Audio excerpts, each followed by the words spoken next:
সুনীল গঙ্গোপাধ্যায়ের কবিতা শক্তি। সুনীল গঙ্গোপাধ্যায় এবং শক্তি চট্টোপাধ্যায় দুজন অন্তরঙ্গ বন্ধু। তাদের বন্ধুত্বের কথা, তাদের পাগলামের গল্প আমরা অনেক শুনেছি, পড়েছি। দুজন অন্তরঙ্গ বন্ধুর একজন চলে যাওয়াতে স্বভাবতই আর একজনের জীবনে একটা বিরাট শূন্য স্থান তৈরি হয়। সেই শূন্য স্থান থেকেই এই কবিতার উঠে আসা শক্তি। রাত 12টা কি 1:30টায় কবিতার খাতা খুলতেই বাইরে কে আমার নাম ধরে 3বার ডাকলো। গলা চিনতে ভুল হবার কথা নয়, তবু একবার কেঁপে উঠি। এই তো তার আসবার সময়। বরাবরই তো সে রাত্রির রুটিনে পদাঘাত করে এসেছে।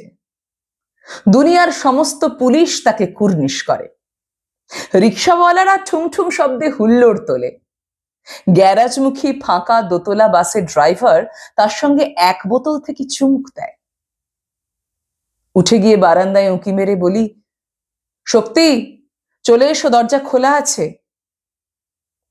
খাকি প্যান্ট ও কালো জামা, মাথার চুল সাদা, মুঠোয় সিগারেট ধরা।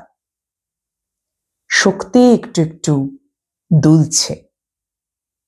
জ্যোৎস্না ছিন্ন ভিন্ন করে হেসে উঠল, ঠিক যেমন রূপনারায়ণ নদীর তীরে দুরন্ত ছোটাছুটির সময় হেসেছিল, ঠিক যেমন হেসেডির বাংলোয় সর্বনাশ তুচ্ছ করে হেসেছিল। মুখ তুলে বলল, কবিতা লিখছিলে সুনীল? না, লিখো না, লিখো না, আমি লিখছি না, তুমিও লিখবে না। এমন কিছু পান করিনি যে দৃষ্টি বিভ্রম হবে, হলোগ্রাম দেখব। কোথায় শক্তি? মাঝরাতের রাস্তা শুনশান, অতি নিঃসঙ্গতার মতন মোহময়। শক্তি আর কখনো আসবে না।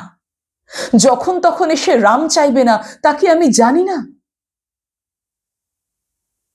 আবার ফিরে আসি কবিতার খাতার কাছে। কলম তুলে নিয়ে আঙুলে পরক্ষণে সিগারেট ধরাতে গিয়ে দপদপ করে আগুন। মুখের মধ্যেও টের পাই আগুন। সমস্ত শব্দের মাত্রা ও ছন্দ হারিয়ে যায়, সাদা পৃষ্ঠা জলজল করে। শক্তি নেই। কবেকার সে দুজনে মিলে লেখার খেলা হঠাৎ শেষ হয়ে গেল। আমি চুপ করে বসে থাকি। রাত্রি ঝরে পড়ে, যেন উড়ছে আমাদের লেখাগুলির ছিন্ন পাতা।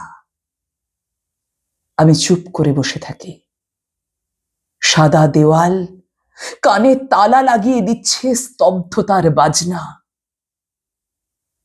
খাকি প্যান্ট ও কালো জামা, সাদা চুল, মুঠোয় সিগারেট ধরা। শক্তি একটু একটু দুলছে।